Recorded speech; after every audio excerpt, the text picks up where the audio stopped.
Good evening and welcome to Hello It's Us. Hello It's Us is dedicated to educating the general public about issues related to people with disabilities and their supporters and their families. It's our premise that as you watch the show and listen to the speakers, you'll recognize that those very same issues are important to everyone, regardless of whether they have a disability. Hello It's Us is brought to you through a collaboration between the Center for Disabilities and Development, our friends at Uptown Bill's Coffee Shop, and our other good friends here at Public Access Television. My name is Mike Hoenig. I work for the Center for Disabilities and Development at the University of Iowa, and I serve as one of the co-hosts for Hello It's Us. And Keith?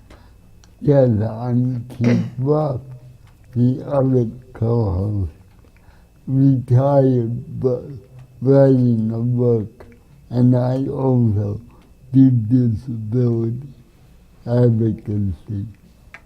And we're waiting for that book to come out so Yeah. we can interview you.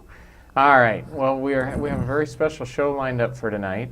Many of you know that on July 26, 1990, the Americans with Disabilities Act was signed into law, and Johnson County does a great job of celebrating that anniversary every year. And so the focus of our show is going to be the upcoming ADA Celebration Committee, but we're also going to throw in a little disability advocacy and a little bit of reminiscing perhaps of some of the previous ADA celebrations that have been going on, that have gone on here in Johnson County.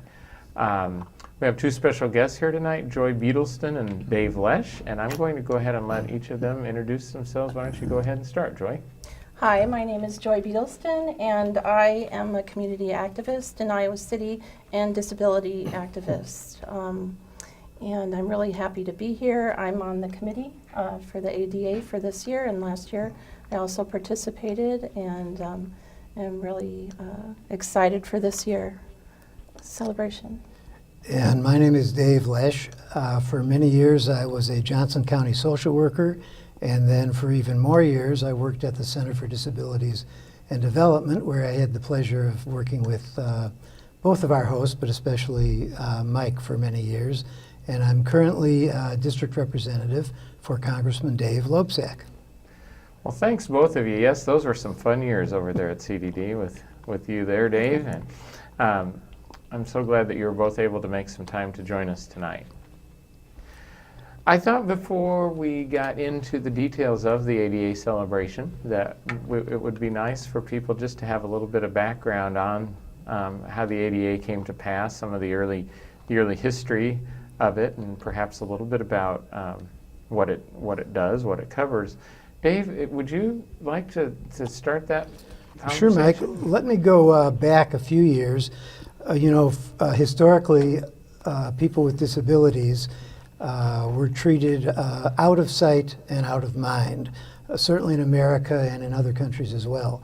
And it really wasn't until the 70s, I would say, where people with disabilities themselves started becoming more visible and demanding to be seen as human beings, not just people with disabilities. And they did that through grassroots activities, but they also did it through courts and through Congress. So I don't want to go too much into detail, but I think it's good for people to remember that in the 70s there was a very important piece of legislation called the Rehab Act of 1973, and there was Section 504, which for the first time made people with disabilities a class unto themselves. So it would be similar to race and ethnicity and gender. So that was very important because it always seemed that people who were either blind or deaf or some other disability were treated separately, but people realized that really everyone had a lot in common. So that was a big breakthrough then, and a lot of people became active, and their activism in the 70s helped them become active later through Supreme Court decisions in the 80s, and then of course getting the ADA itself passed in 1990. I'll stop there for a second, just wanted to give that further back picture. That's a very helpful, I think that history is important. I also think that I remember, and Keith, I hope you'll jump in here too, but I remember a lot of events leading up to the passage of the ADA. I was working at a Center for Independent Living at the time, and I can remember a gentleman named Justin Dart, and he was in a wheelchair. I can't give you all the visuals, but didn't he have a cowboy hat? He had some pretty unique. He was his own individual, but he traveled to every state in the country. He and his wife. To talk to people with disabilities about the ADA and about what their needs were. And I believe that a lot of that information that he gathered, he was fortunate enough to have some political contacts, and a lot of that information that he gathered was the driving force behind the ADA. I agree, Mike. He was a key figure, and that's what I meant by grassroots. He had all these kind of town halls and public forums, signing up people's names, getting them on lists so that when petitions had to be signed or letters to the editor had to be written, he had a huge bank of names, and as Mike said, from every state in the country. I do remember one demonstration. I think it was 1980. It was Secretary of Health and Human Services, Califano. And a lot of disabled advocates cornered it in a building and wouldn't let her out. So that's the kind of activism that started the ball rolling. Yeah, I think the disability movement, so to speak, took a lot of cues from the civil rights movement of the 60s, too. Again, through the courts and through legislation, but also whatever it took, chaining yourself to a building or sitting into a Secretary of Health, Education, and Welfare's office in Washington. And that just really made people more visible and more aware that it wasn't being disabled that was the problem for people. It was the way society had set up barriers for them. Oh, I'm sorry, go ahead, Joy. No, I was going to say that's very true. And also, it's important to say that a lot of families advocated as caregivers also and went into Congress and testified to push the passing of the ADA. So it was very strongly a grassroots effort, an effort by people with disabilities and their families, their friends, their communities. And I think that's something to be really proud of as part of the history, that people fought for those rights. I think that's a good point, because sometimes I think we almost think about families and people with disabilities working at cross purposes, because sometimes people will say, well, the families want to protect, and the people with disabilities want to be out there being independent and advocating. And truthfully, there's been a lot more work together than we sometimes talk about or admit. And so I think that's a really good point, to think about the families were advocating. There are many resources out there. One that I was introduced to recently is a video called The Capitol Crawl, and I think you can probably find it on YouTube, and it's quite inspiring. And it's a gentleman in a wheelchair narrates it and talks about how a group of people in chairs that didn't have a lot of mobility crawled up the Capitol steps to make a statement, and somewhere along the way, he sees a young girl, and I think he said that she had cerebral palsy, and she was working her way up the steps. And then it cuts to this voice clip of her saying, "I'm going to do this if it takes me all night." And it really it showed me the passion that people had for the ADA, and it was an exciting time. And it really helped ignite people's awareness by seeing that. She became pretty famous from doing that. It wasn't her purpose. Her purpose was to get up these stairs and to show people that it is, difficult when there's not any accessibility, but it was a really powerful point in getting that passed and getting people to be aware. It obviously changed some attitudes, you know, from people thinking about people with disabilities as little sweet, innocent, passive people to, to Yeah. not so much. And it's interesting because, for instance, at the Sheraton, the push button was broken that opens the door. And it was broken for a really long time. And I kept hearing people talk about it. And I'm like, well, what did you do? And I think it's important for us to act, not just talk about it, but do something about it. And it is going to take a lot of us as people with disabilities sometimes to advocate for ourselves and take that action, because it does hurt us a lot. Even a door, opening a door is very difficult for a lot of people that have varied disabilities. Absolutely. And thank goodness for the ADA that we have some legal legs to stand on, so to speak, now. Well, it took a call to Simon Andrew, but he's pretty good at making sure. He's the person in charge of any complaints in the city around the ADA compliance, and he's excellent at making sure things get connected to the right people to make action happen. So, Yeah. yeah. He was on a show a few weeks ago. Yeah. And he's going to be our MC, so. Yes. Yeah, exciting. that's a great segue. Let's jump into the the ADA celebration that's coming up. I know, Joy, you're a committee member this year, right? I am a committee member this year. I'm not quite as active as I was last year because I've been on a caucus leader and city and county and gone all the way to state delegate. And so I've been really busy on the platform committee trying to introduce new legislation for people with disabilities and aging and human rights, civil rights. So it's been taking up a lot of my time, but I am still very active. I applied for the grant for the celebration to happen and be able to, have interpreters and things like that we need to pay for. And so we get that grant from the city every year, which is really great. It's very helpful. And then I reserved the space that Terry Cunningham used to do some of those jobs, and since his passing, I volunteered to do that. Great. And I helped, get vendors last year, cookies, this keynote speaker, Tara Fall, last year, and a lot of things, because I think it's important to have a lot of varied vendors that represent people in the community that either assist them or, the health needs, cause more awareness.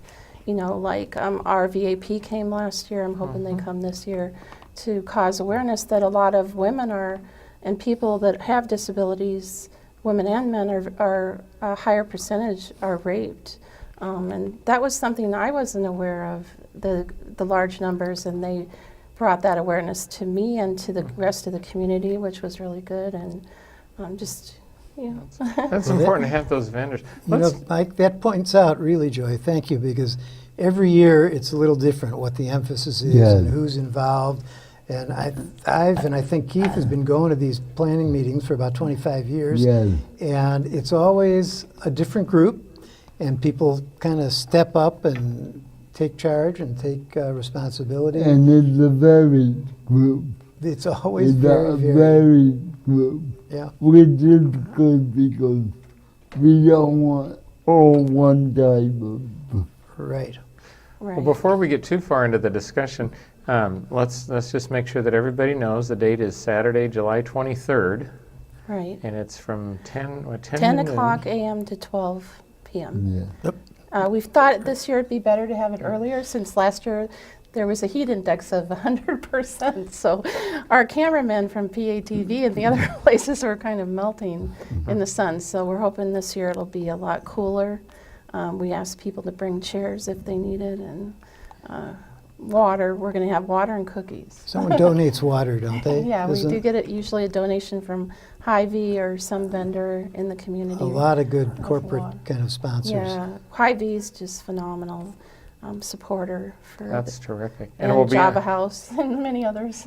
Yeah, I've heard they've gotten cookies in the past. Java House just gave us so many muffins and cookies, we didn't know what to do. We had lots of them last year. They were just amazing at donating that supply of food. And so And we are going to be in the Ped Mall again this Yeah. year, right? we will be in the Ped Mall right by the Sheraton on the stage in the corner by the Sheraton in the Ped Mall. I think you, both of you, let's talk a little bit more about this. You hit on something. I didn't mean to interrupt the flow of conversation, but I wanted to get that date and time in there. But you talked about, well, all three of you talked about how the committee membership varies each year. Yeah. And I think that really makes the celebration better, because I don't think any two celebrations have been alike. You know, I live in another community where we've kind of done a model, and you sort of have it done, and okay, are we going to do this again? Yep. Are we going to do this again? And that doesn't happen. I mean, there is some carryover here from year to year, but it's neat to just see how each year focuses a little bit different. And do you think that's a function of the committee and the I think so, and I think it's a strength too. I remember the very first few, the emphasis was on a parade. Yes. Yeah. And we don't do parades too much anymore, maybe because of the heat, but every group wants to do something a little different. Art displays or, live music now is more common. But in the old days, it was a parade. And can I tell that one story, Mike? Sure, I wish you would. The very first one in 1991, Yes. one of the people on the committee, a ball of energy named Casey Hayes, was one of the people Yes. planning the event. And on the day of and we were going to walk from the Iowa City Public Library all the way to City Park. Right. And in retrospect, it proved to be very ambitious, especially when it was in the 90s that day. But people were so fired up, and this was in the early days when people were just starting to see the impact of the ADA, that it really had meaning in people's lives. It was really bringing down barriers and empowering people who had never really felt that power before. So people were fired up, and I think the second the clock struck noon, everybody charged out, led by Casey, into the heat Yeah. and on to City Park. Yeah. And I remember staying behind for a few minutes to gather some stuff up, and people were showing up like 1 or 2 minutes after 12, never dreaming that it would start right on time. So and people, there were cars driving along, offering rides to people who are either walking with crutches or in wheelchairs or whatever, and nobody wanted a ride. Everybody was just determined to walk all the way to City Park. It really was a memorable first celebration. Absolutely. That makes a statement. I mean, people with disabilities are out doing their thing. So Very resilient. I think anybody with a disability, you become or already are very resilient and become even more. You have to be a very strong person to deal with illnesses. And I've seen so many people with disabilities that want desperately to be a part of the community, participate in the community, but those blocks, those barriers can be huge. And so every day we should be, making our community aware if there are any barriers. It shouldn't, that Sheraton shouldn't have gone so long without it being fixed. And all it took was for me to call Simon, say, hey, Simon, this door has been broke for quite a while. He called the right person. They called me. And it was fixed in like a few weeks. They had to order a part. And I want to encourage people in the community, that's really important to participate in the ADA event, to give us feedback. I had a person last year write on a Facebook message, this was the best ADA ever. Now, I don't know, it sounded like the parade was pretty great, but for that person, it was the best event they'd ever been to. So we want people to, when the ADA event's over, to say, God, that was great. Wow, I really learned something that I didn't know. Like, for instance, the Lupus Foundation came for the first time last year because I had a connection and I called them and I actually experienced a possible diagnosis of lupus. It ended up I didn't have it, but I had to learn a lot about it. And so I connected with them. I brought them because I found out that a lot of people have lupus for 20, 30 years and have no idea Wow. that they have it because they're constantly misdiagnosed. These kind of things are really important for an event like the ADA to have, to also help people be more aware of maybe what they don't know they have a disability. I think Yeah. that one of the things that has sadly happened with the ADA, well, I shouldn't say sadly, because I mean for people with physical disabilities, they've gotten out there, you know, and even with Keith, with our disabilities, it's pretty obvious, you know. Yeah. But I think sometimes people with invisible disabilities, number one, maybe it's a little more difficult to disclose, but number two, they may not think that this law is for them.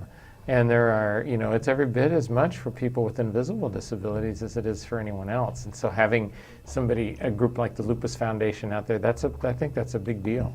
It's a really big deal, yeah. And since the beginning of Iowa City celebration, I've noticed a very subtle change over the years, which is good. We've gone from really celebrating the event, which we do every year, but we're reminding the generation that has benefited from the ADA not to relax, not to let say things are okay now, because you never know when it's going to be a problem. Mm-hmm. And it's always good to remind this generation coming up that we fought like crazy for the bill, Absolutely. and don't take it for granted. Absolutely. I'd like to take just a couple minutes and talk about just some of the things that people can expect during this year's celebration. Joy, are you comfortable with talking about those things? Yeah, and you can join in too if you want.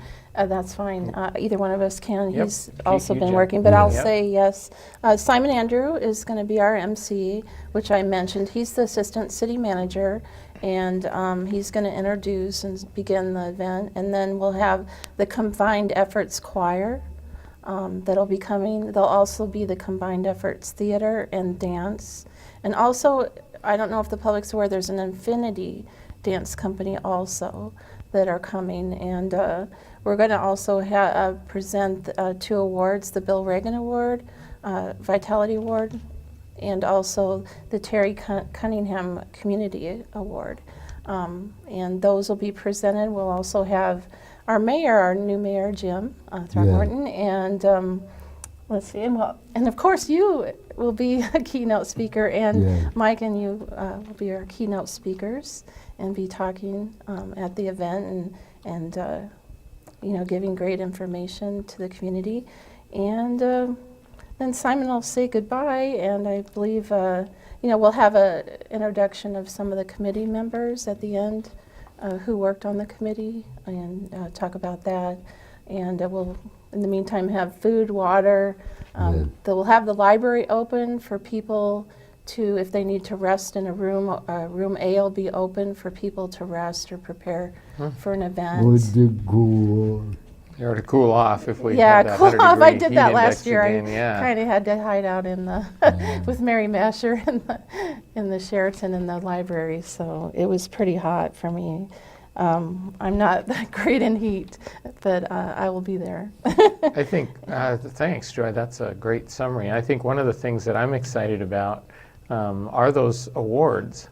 Well, many of you who maybe tuned in know that Terry Cunningham co-hosted this show with Keith for, gosh, what, 5 years, Keith? Something like that? Close Yeah, to- 4 or 5. And so the fact that that an award is being given in his name, I think, you know, it does a couple things. Number one, it speaks volumes about what he contributed to this community in a fairly short amount of time, actually. But it also And the same could be said for Bill. I was fortunate enough to get to know him. In fact, I hit him up for a ride back to Davenport one time at the last minute. Well, of course, you know, he said. But so, you know, both of those people made a lot of contributions in a fairly short period of time. And so not only are we being able to honor them, but what you talked about a little bit ago, Keith, about sharing information with the current generation, that we're keeping the memories alive of some pretty important people here in Iowa City. And in terms of information and education that Keith was talking about, there'll be several tables also of local agencies. In the past, it's been everything from the Iowa City Human Rights Commission to, I don't know, what else? And the Goodwill. CD, Access, we've always had a Systems table. Unlimited, City of Iowa City. Center for Yeah. Disabilities. Foundation. There was a couple home care. Right. So it's a great opportunity for people to just mingle and pick up a pamphlet. Nothing is for sale. It's just strictly educational, but it's a nice opportunity for that as well. Yeah, and ARC will be there also. A lot of the major organizations in the community. So I think if there's one thing, Go ahead. if there's one thing I'd like to emphasize, it's really a great thing for people of all ages. There's kids' activities. You know, anybody in the community will have a good time if they go. It's always been a great event. And it's right downtown and a lot of fun. Plus, it's nice to show people who is in your community and how amazing they are. I always find, you know, especially the choir and the theater and the Infinity Group, it's amazing what people in our community are doing to cause more awareness, to cause people to be active in the community. I think there's a myth sometimes that we just sit at home in a chair with a remote. You know, we don't contribute to our community, but we contribute greatly. You know, people like Harry Umstead are on our committee, and a lot of great people from many organizations. So. And you hit on another point too about people being active and doing things, and I think that's. I was talking to you, I guess, earlier today, Joy, about one of the things that makes this celebration unique is that so much of it involves people with disabilities being center stage, and sometimes it's even kind of impromptu. I think last year, I remember, I don't know if he was scheduled or not, but we had a presenter who had been injured. Had been a football player here at Iowa, and had been injured, was injured after that, and it was a student at the time, and got up and just talked about his life. And you know, it was very powerful, and I think that's. I find when I attend these events that I just feel it's very open, and people of other diverse groups seem to feel very comfortable as well. So. And it's important to network, you know, It with is. other people with disabilities. To see what they're doing. And it's a good way for the general public to experience disability from a point of view where it's positive. Yeah. What we can do, not what we can't do. In fact, the theme is nothing is impossible. Yes. Access, celebrating access for all. I did mention that earlier. Oh, thank you. So, and I think that's really important because really nothing is impossible if we all work together as a community and honor people with disabilities, not disrespect them or cause more barriers for them. Well, that's a real positive way to sort of wrap this up, I think. We both really appreciate you coming in, and as you know, this has just been a fun conversation to have, as I knew it would be, and we just really hope that any of you who can, will come out and spend a little time with us on the 23rd from 10 to noon. Any final thoughts from either you, Joy or Dave? Well, just thank you, and thanks to PATV as well. Yes. Yeah, and thank you also, and I just want to encourage the community to come out and meet people with disabilities because they are a huge value to this community, and it gives us an opportunity to celebrate the value that we all have as human beings and citizens in Iowa City. Well, thank you so much, both of you, and thanks all of you for watching. Thank you. Have a good week out there. Bye now.